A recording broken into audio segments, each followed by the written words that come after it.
Yeah.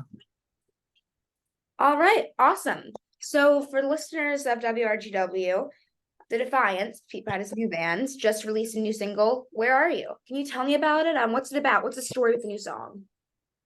Yeah, the new song is really kind of a more personal one for everybody in the band. It kind of, talks about everybody that that we've lost in the last couple of years just through, the way that the world has kind of turned on its head.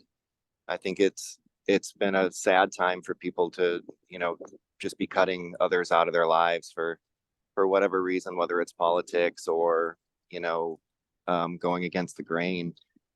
But it's still a painful thing to do, especially when it's people that you had depended on and thought would be there for you. It's been a strange time to kind of have people falling out of our lives, and I think it's exacerbated by the loneliness and the isolation that everybody was already under. So it's just been a really difficult time, but this song is very cathartic of, still kind of holding your own even while you're losing some people that were important to you. All right, can you tell me what inspired the music video with this song?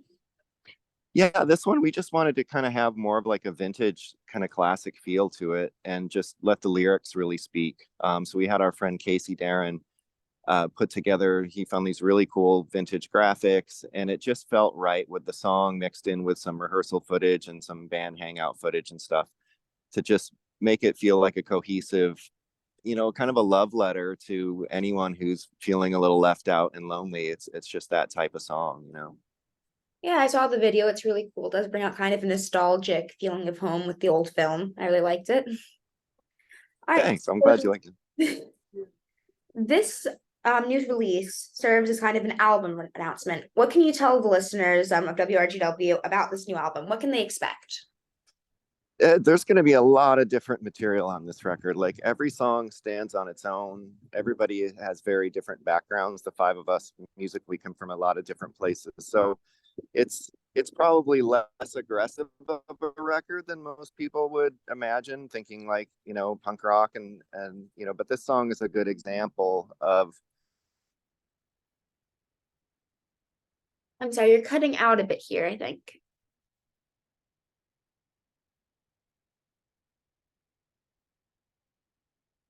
Are you still able to hear me?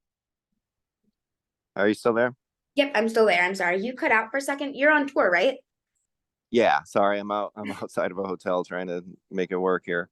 Yep, I'm out on the road with a different band, the Bronx.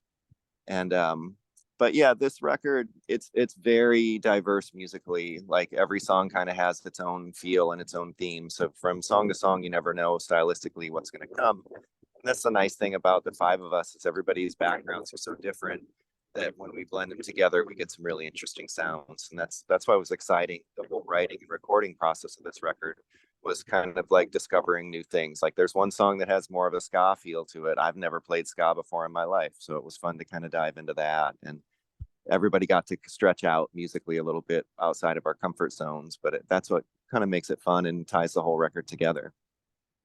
Awesome. So a few, I believe, months ago or so, you released the single Dead Language. How would you say Dead Language is different than where you are now? Does it have a different writing process, different songwriters?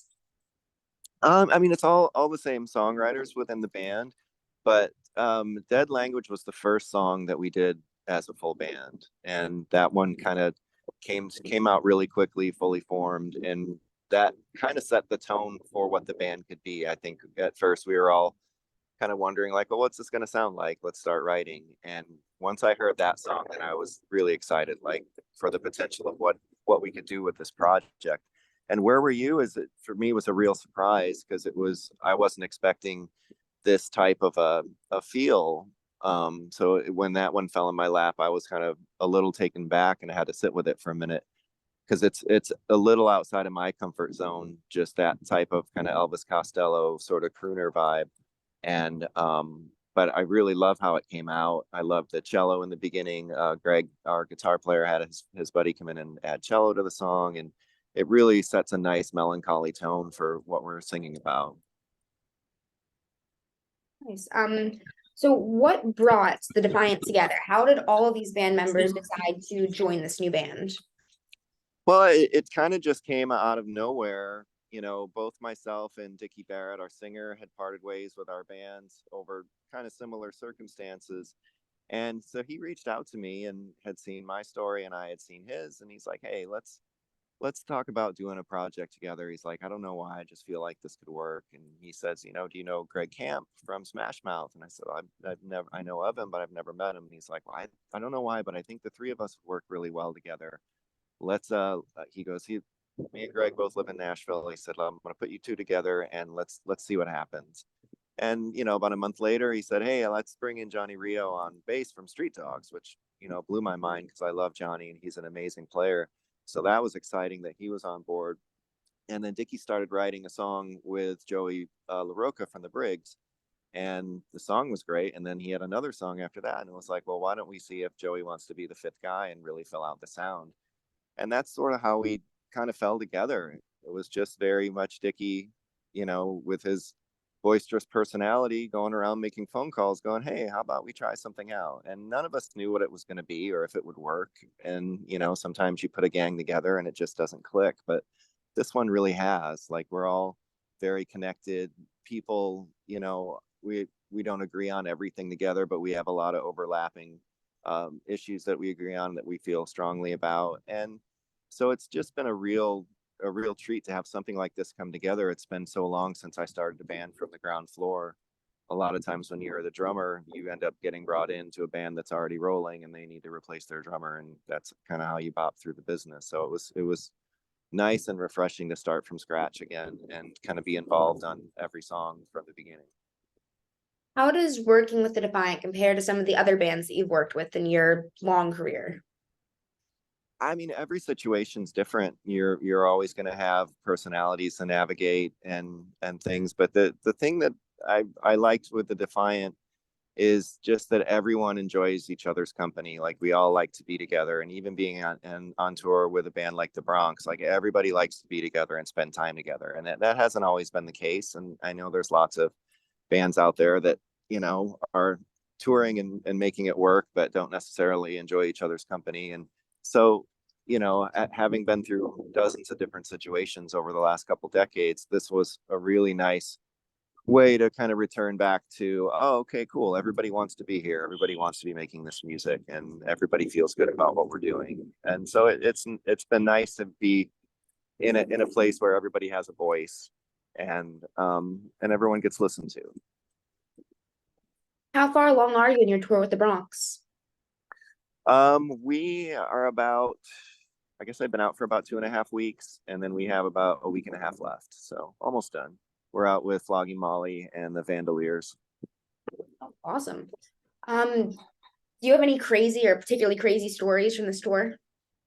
From this tour, oh, not particularly. I mean, we did have a rad time a couple days ago in Boston. We got to go and have a private tour of Fenway Park, the baseball stadium there, because we were playing right across the street from it, and that was awesome for me. I mean, I'm a lifelong Yankees fan, but I love the Red Sox just because of the rivalry. And I had never been in the park, so to get to go down on the field and like behind the Green Monster, and we got to sign the wall behind the scoreboard and stuff. It was really cool. Like, you don't always get cool things to happen like that. Sometimes you just wake up in a town and there's nothing to do and nowhere to go. So that was a treat for everybody to get out and go check out something like that not everybody gets to do. It was really cool.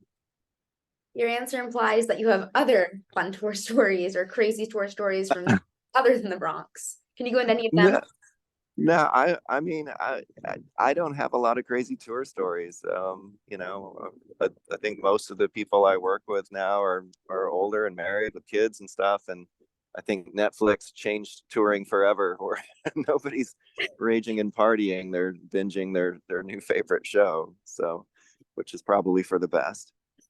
Awesome. That looks like that's nearing the end of our time. Before you go, would it be possible for you to say you're listening to Redheaded Rock? Yeah, for sure. What's the station called? WRGW. WREW. WRGW. Okay. And Redhead Rock. Redheaded Rock. All right. Hey, it's Pete Parada from the Defiant. You're listening to Redheaded Rock on WRDW. Thank you. Awesome. Have a great rest of your tour and rest of your day. Thanks so much. Good talking to you.